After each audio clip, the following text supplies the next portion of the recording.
Welcome to Whitetail Rendezvous Podcast. This is Bruce Hutchin, host and executive producer.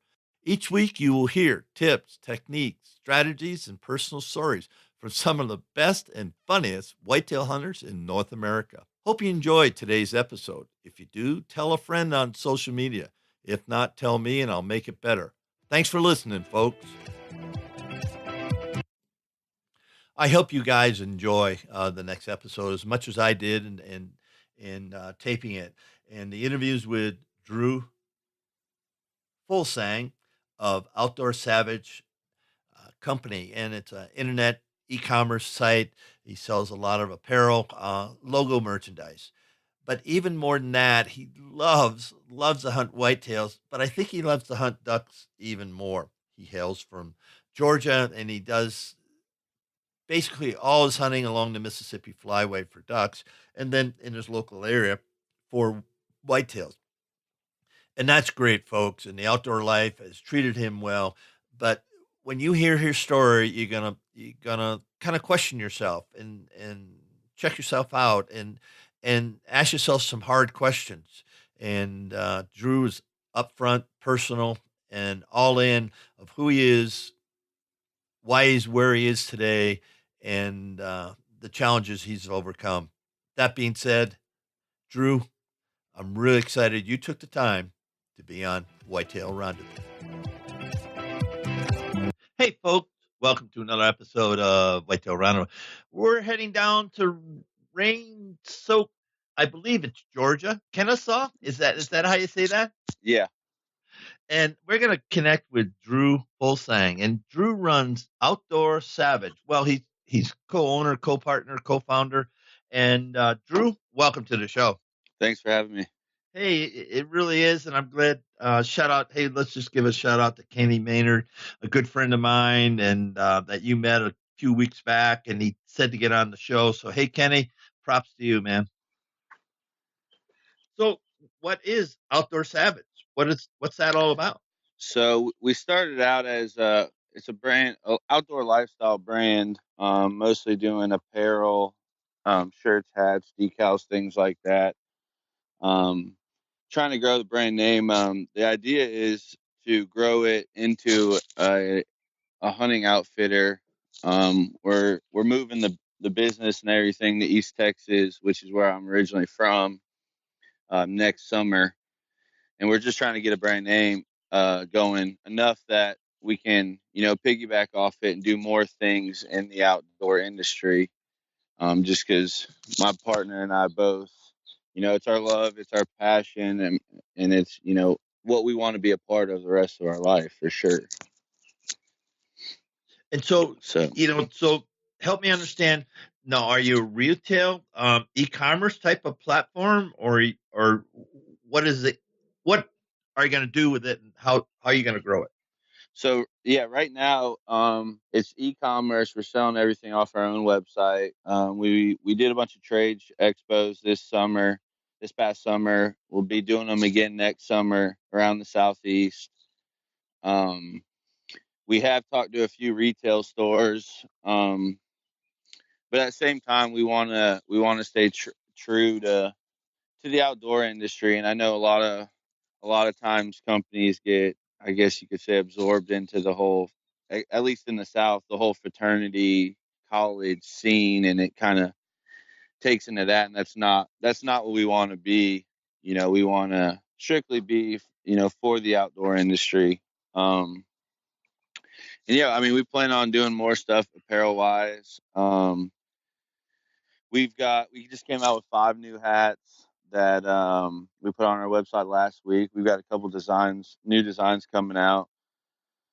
But for as long as the brand, the lifestyle brand is going to be pretty much strictly apparel, and then we'll branch off from that to do the other things. So we're talking about T-shirts and hoodies and and button downs, or what kind of stuff would we find on your site? Yeah, right now it's T-shirts, hats, long sleeves, some decals. We're working with some people right now for some. We're making a duck finisher right now. just yeah, all things apparel are in the spectrum of what we're gonna do. Right now, it's mostly just hats and shirts on our website, since we are new. So it's the type of place that if somebody had a company, they could say, "Well, I need some private label stuff." Would you make them hats and shirts and hoodies and all that stuff? We're able to do that Okay. with I guess who's doing like who we have doing our hats and shirts. We can do that stuff. I mean, we haven't had anybody reach out for us for anything like that, so we haven't had that come up yet. But it's definitely something we're able to do. So why'd you start this company? What was your thought behind that?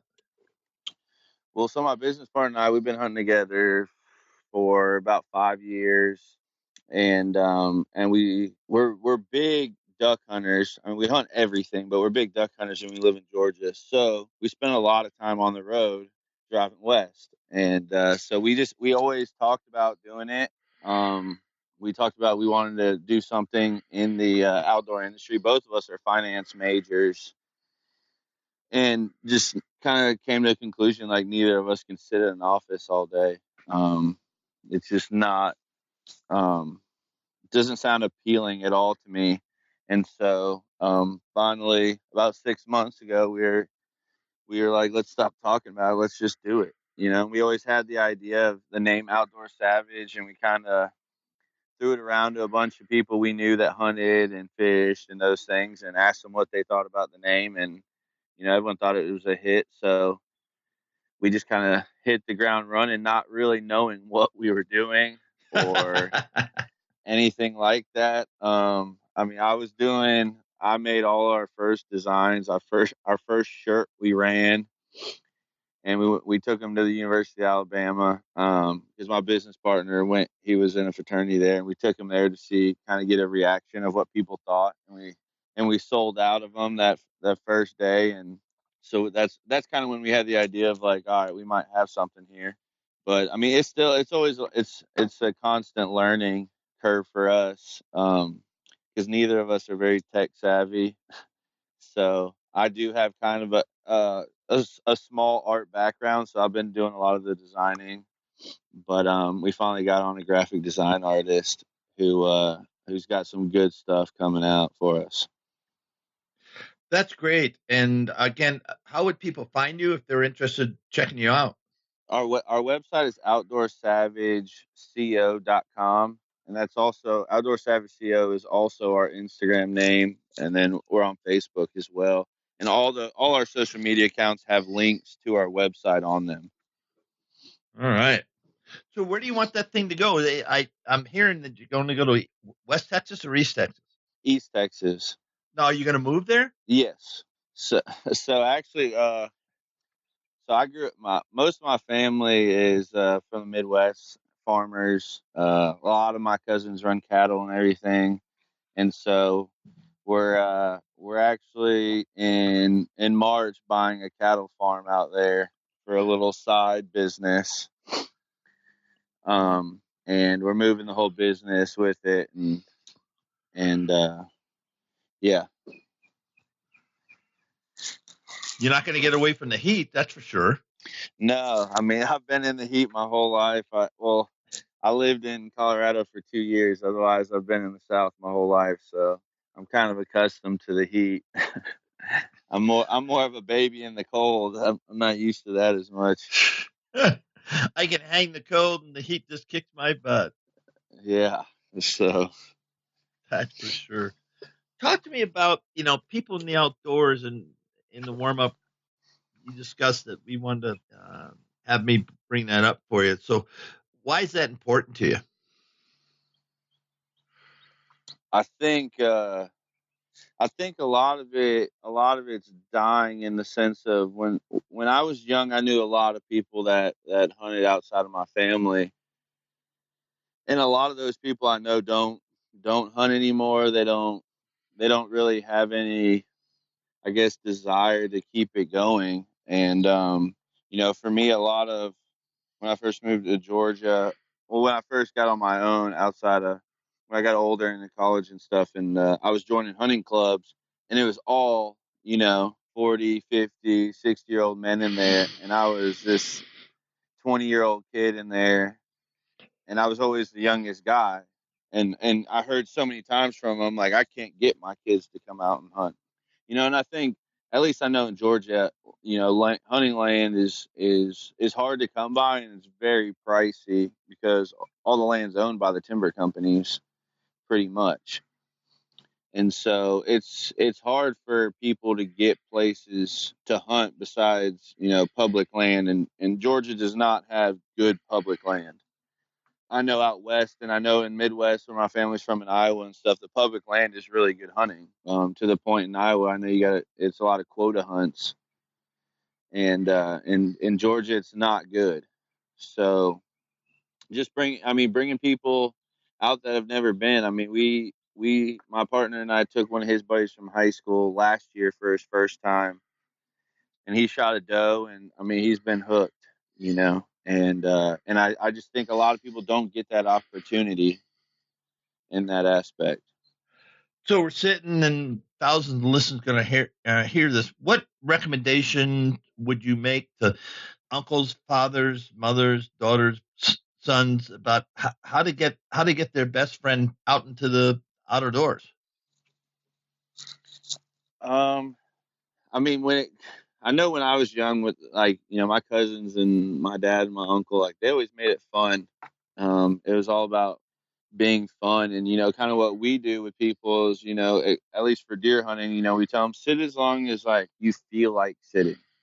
We don't ever tell somebody like you got to sit for this long if you're going to go into because I was in a club one time. They said, if you go in, you can't come out before 10:30. Well, for someone like me, I'm going to sit that long anyways. If not, I mean, when it gets colder, if not longer. But for somebody who's new to it, like, that sounds like an eternity, or, they get bored, they don't want to be there anymore. It becomes unfun for them. So I mean, I know for our buddy that we took last year, that was a big thing for him. Is he's like, I didn't feel pressure to stay if I didn't want to. I think that's a lot of what it is. Is it's something that a lot of people don't get hooked until they harvest. They don't understand what all you're doing for it until you get that success, and until they get that, you, it's got to be fun in some way. So keep it fun. That's how it's always been for me. I mean, I have fun I mean, I could sit in a stand all day and have fun, but I like that. To me, sitting in a tree stand beats being in the suburbs any day. So Or in the office or at work or wherever you want to call it. exactly. So Well, that's good. Now let's talk about your techniques. I know you're down south and it's hot, and how do you find those white-tailed deer, or for that matter, how far do you have to go away to duck hunt? um, as far as whitetails, I mean, early season is hard hunting. So our season started for bow September 9th, I think it was. And I've sat probably 10 days so far, if not more, morning and afternoon. So probably 26. And I've seen one deer. A lot of them, I keep jumping them going in the morning. So a lot of it is just waiting for some cool weather for us. But I mean, at the same time, some of the deer don't mind. This weekend we were running around the property during the day, and I mean, jumping deer left and right. It was 88 degrees outside. So right now, what we're doing is acorns. I mean, all our oaks have been dropping acorns for the past couple weeks. Um, our persimmon trees are pretty much dried up, because we had that hurricane come through and it pretty much knocked them all down. So right now it's just I'm sitting in oak bottoms with acorns and water. This time of year usually it's the water sources that are big because it's so hot. And then for ducks, I mean, we have property in Mississippi. We hunt Louisiana a lot. We hunt Arkansas. I was down in Venice, Louisiana for early teal season, September 20th, the weekend of September 20th. I think it was about 95 degrees. Oh my goodness. The mosquitoes, I don't think I've ever witnessed such bad mosquito. My business partner had we counted 123 mosquito bites on his back that they were biting through his shirt. Uh, Now, You how know, far away so is that? Some of those you went. Obviously, you're so in the Mississippi Flyway, so how far is that away from you? Venice takes us 8 hours with pulling boats. We usually got at least two trucks and two boats that we go with, but we used to hunt Gunnersville, Alabama, which is about 2 hours, but it just hasn't been producing too many hunters. I mean, duck hunting. I hunt all public. Besides in Mississippi, it's private land. So no duck clubs. No, I don't do it. I have a buddy who I just found out he's been doing it for the past few years in Arkansas, but I haven't because I've had enough success on public land that, and then we got access to 2,000 private acres in Mississippi right off the Mississippi River for this next year. So I put in a lot of time when it comes to networking and scouting and doing all that kind of stuff that I haven't had the need yet that I felt like I needed to pay thousands of dollars for that. No, is there only any correlation between duck hunting and whitetail hunting? I mean, in the sense of, I mean, you got to find the food source, you know. The big difference is the fact that I guess they're migrating, so you got new birds. So the second you feel like you learn the birds, they're almost gone, and then it's all over again. And that's something that really got me, I guess, hooked on duck hunting. It's like a never ending strategy game trying to figure them out. For whitetail, I mean, when you hunt the same property and you learn it, you run cameras for so long, you kind of get an idea of their highways, their where they're going for water, their food sources, all those things. You still got to be there the right time of the day to catch them, but it's for duck hunting, it's always changing. Always new birds. What? Yeah, Always new yeah. birds. I remember I went to school in Wisconsin, hunted the Mississippi. So, we get the local birds. We start off with teal, then we get the local birds, and then as soon as the fronts went through, then we get the orange feet birds, the northern birds, out of Hmm. Canada. Oh, was that good shooting? Because they Oh they yeah, just they decoy. I mean, they just come flying in on the front end of the flight, and just boom, boom. Had yeah. some It's great days on the river. Oh yeah, it's a lot harder for us in the South to get them decoying. Just they've seen so much. I hunt. My dad, one of his buddies is in a club up in Michigan, off Lake Erie, and I go up there and hunt with them every year. And the way the birds decoy up there, I mean, is what we dream of in the South. They've seen it all by the time they get to us. Yeah, they have. But so how do you hunt them? You don't jump shoot them. No, I mean we hunt them the same. We just try to switch things up. We don't run your classic J patterns, and it takes a lot. We run a lot more motion in our spreads than you're gonna. I mean, because when we're in Michigan, I don't. We maybe put out one mojo, spinning decoy. I mean, in the south, like down here, we're running two jerk lines, three mojos. I mean, some days they're flaring on the mojos, so we run out there and rip them all out of the ground. So it's just, I mean, we may switch up our spread four times before in the morning before we get them to start coming. Amazing.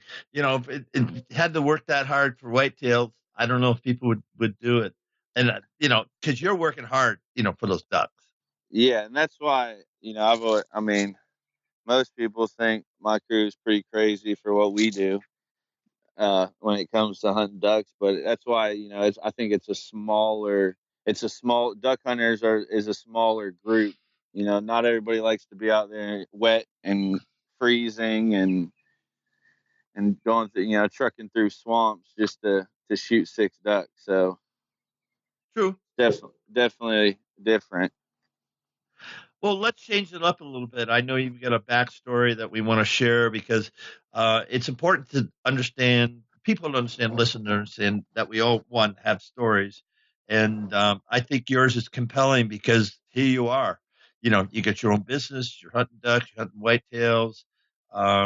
Life isn't all that bad, and you're moving down, but it always wasn't that way, was it, Drew? No. So I guess what supplementing into it is December December 12th, 2011 is when I got sober. I went to treatment for that was my third time going to rehab for heroin. Um and it's one of those things you know, when I moved to Georgia I live so Kennesaw is right outside of Atlanta. I'm 25 minutes from the city. Um and heroin is huge in Atlanta. It's a big problem, and like most of the country, it's an epidemic right now. But yeah, I mean, I just a lot of people think, I guess, heroin addicts are had these traumatic childhoods, or they grew up in an orphanage or whatever. But like I grew up in the most leave it to beaver like Midwest family there is. um I didn't have any of that. I played sports my whole life, all that. It was it all it I guess it all started out with pills and opiates. And my freshman year of college, when I was 18, I ruptured my lower disc in my back. I had a doctor that didn't want to do surgery and prescribed me Oxycontin for almost a year. Hmm. And I had and I make a point to say, like it wasn't the doctor's fault by any means. Before that, I had done Oxycontin. It was big at my high school. When I was in high school, it was recorded one of the highest drug usages for any public school in the country. And the high school I went to was in the richest zip code in the state of Georgia. I mean, there's a ton of money um, where I grew up, and I mean, when there's that kind of money and not anything to do, that's kind of what ends up happening. And so yeah, I got into that. I got cut off after the surgery, and it wasn't. And I was off at school down in South Georgia, and I ended up leaving school down there. Came back to Atlanta, and a bunch of my friends up here were doing heroin, and that's kind of how that all started. And I struggled with that for. I got sober at 23. First time I did heroin, I think I was 20. So it was about 3 years of pretty much just pure insanity and misery, and something that I always say I wouldn't wish on my worst enemy. It's something that's a drug that gets very dark very quick.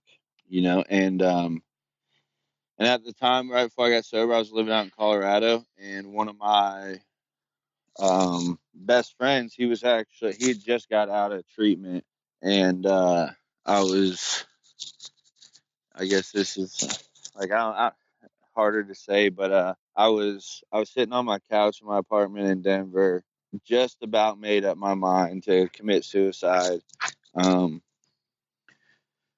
because I'd been to treatment. I didn't know if there was any way else to end the pain and the misery and everything that comes along with it. I thought like that essentially at the time, I thought that was my only way out.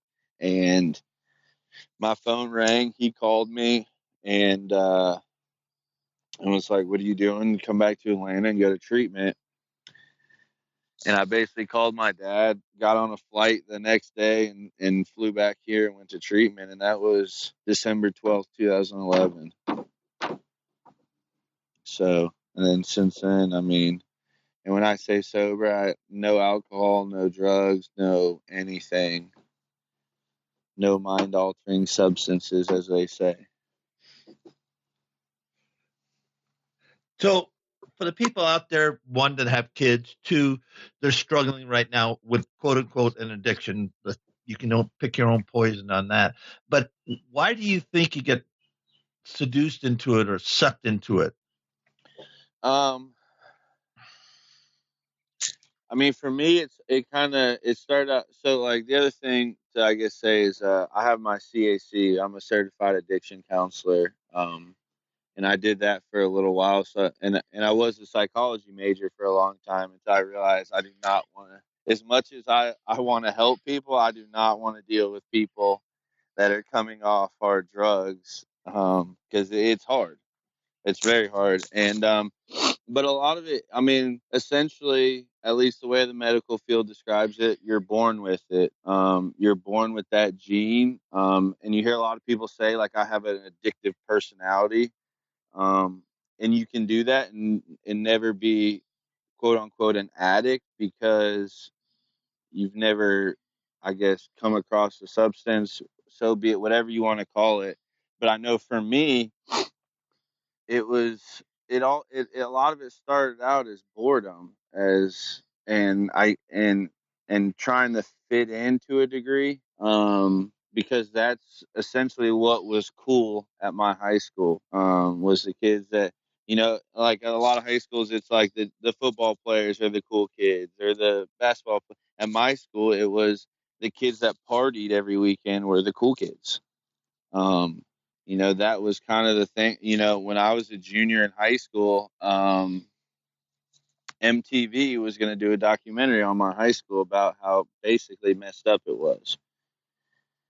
And so, like, that's kind of what I knew was what I thought was to be normal. When I went off to college is when I realized my high school was not normal by any means. And a lot of it, I would say the physical addiction part definitely came from being prescribed to the painkillers. I never felt withdrawals or anything like that until I had that prescription and would run out early. But I mean, it's one of those things. I dealt with a lot of parents. I did interventions for a while, and it's one of those things that I used to tell parents is like there really is no way to prevent it, but there is a way to fix it. I like And that. I like that. yeah, so like it's hard, and it's hard, and I've watched my own parents and family go through it, and I've watched friends' families go through it, and all those things, and it's hard, and it can destroy families, you know. But a big thing I always tell them, like you essentially you can't, as hard as it is, you can't blame the addict because it's like his brain is hijacked. Like nothing, you can't take anything they do as personal because that's not them. you know but it's one of those things that's hard no matter what, and it's only becoming a bigger issue right now. I know, you get on Facebook nowadays, and it's like so many people died from heroin overdoses in this city and in this city, and I think it's finally starting to get the media attention that it needs for something to be done about it. Um, so I mean, it's just, it's something that's very hard to deal with. It's hard. It's not easy by any means for anybody in the situation, but it is fixable. Yeah, because here you are. Yeah, and that's we're making I told you earlier, we're making a video about Outdoor Savage and our struggles with addiction, and because you don't hear success stories. A lot of people get sober and there's this kind of underlying thing in recovery that almost, and it's almost society's put it on that you should be ashamed of what you did type mindset. And my business partner and I are the opposite about that. We are more vocal than a lot of people about what we went through, and that's because you don't hear success stories, and that's why some of the guys have pressed us to push this video that we're making right now, because you don't hear the success stories, you just hear the bad stories. Are you a huge rarity? One, I believe you No, are, just in what you're saying, but there's going to be thousands of people that hit rock bottom, call it what you want, and they work their way out, and they're unless they told you their story, you'd never know. yeah, there's a lot. I mean, there's what is I think in this country alone there's like over a million. It's like somewhere in that number are members to a 12-step recovery based program. So I mean, it's a lot and it's big, and there's they have conferences for it. And a couple of years ago, it was in Atlanta, and there was 80,000 people in the Georgia Dome that were all sober. There was from 2 days sober to, I think there's a guy in there with 60 something years in recovery. So I mean, it's big. It's just a lot of people don't voice it and don't want to, I guess, wear it. No, I've heard something, just heard something that once an addict, always an addict. Is that true, or is that really, Yeah, not true? absolutely. It is? Okay. Absolutely. From a psychological standpoint, the disease of addiction is stored in the same part of your brain as eat, sleep, and drink. So once you're full swing addict, I mean, it's there. So, and that's why the people that have success with it, it's a 100% complete abstinence from anything, and that's why it's taught that way. And in my experience, that's the only way I've had success. The first time I went to treatment, I got out and I thought I could drink alcohol, and it wasn't. I think 4 hours after I drank alcohol, I was back doing the same thing. So in my case, I believe it is. I mean, it's a thing that there's a lot of opinions and there's a lot of personal beliefs when it comes to it. But I know for me, it's true, and all of my friends would say it's true as well. Hmm. But just because once an addict, always an addict, doesn't mean you act like a drug addict or you act like an alcoholic. Like you can recover from the addiction, but that doesn't mean that you can't go back there. Yeah, it's lurking. Based on what you Ex- said, it's always lurking. And just if you screw up, man, it's going to spring the trap again. You're going to go into dark places and have to work your way back out. That's what I heard you just saying. yeah, and there's a big saying like in the 12-step meetings, like in the rooms, it's that people say, while I'm in here doing this, my disease is outside doing push-ups, just getting stronger. So the second I feed it, it's off to the races. So I mean, that's something that's why I say yes, it is. Once an addict, always an addict. Hmm, interesting. Well, this has been interesting. I mean, I knew where this was going. I knew the questions I was going to ask. But like I said before, as as an older gentleman, I'm really proud of you for deciding, no, I'm not going to do what you were thinking doing in Colorado. But then a friend reached out, and here you are. I mean, with a lot of opportunity in front of you, running a little cattle, you get a little company, and you're shooting ducks and maybe a whitetail. And are you married? No, no, I don't know. I don't have anything in that field. I would stay away from it so that I can get my, because I know that'll put a damper on my dreams. That's what I was gonna say. Okay, he's not married. That's how the heck he's driving 8 hours to go duck hunting. That's usually when people hear what I do, they're like, "You can't be married." I'm like, "Nope." Well, I had to ask. Oh yeah, absolutely, absolutely. I'd That's never be able to live the life I live. that's classic. What do you do for work? So I am a supervisor for a valet company in Atlanta. I'm also finishing my finance degree. So on top of all the hunting, I work 40 hours a week. I take 15 hours of school, and I run Outdoor Savage. So I don't have a whole lot of free time besides on the weekends. Well, you can eat. You're gonna need to eat and sleep, right? Yeah, that plays a part in there sometimes.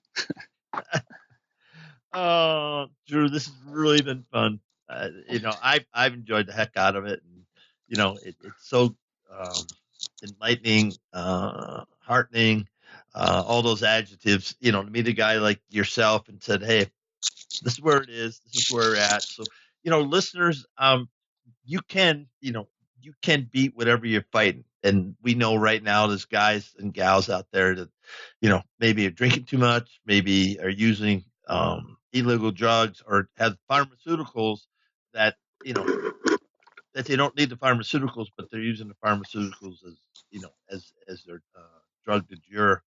And, just listen to this and think about Drew and think about what he overcame, and you can do it too, because we're all not a bag of chips and something else. We're just people. And I was happy to have Drew on and share some things about Outdoor Savage, share some things about getting people in the outdoors, and sharing his story, because so many times we miss it. We're talking all about this and that and this and that about whitetail hunting, but this is real life. And so thanks to my friend Kenny Maynard for getting us together. Absolutely. Hey, folks, we're heading out to Nebraska today, and we're going to meet up with Eric Dinger. Now, Eric is the co-founder and CEO of a company called Powder Hook. What's all about Powder Hook? Well, a lot of us are looking for a place to hunt in various states. A lot of us want to go fishing in various states. And a lot of us want to find out how I can build a community online with people with like-minded that are going to give me some insights to where I want to hunt and fish. Well, throw that all together, and Eric Dinger has put that together in a digital format in an app called Powder Hook. Sit back, relax, and enjoy the show. Thanks for joining us. Be sure to tune in tomorrow for another episode of Whitetail Rendezvous, where you can listen and learn from the experts so you can be more successful on your next hunt. Until next time, listen, learn, and succeed.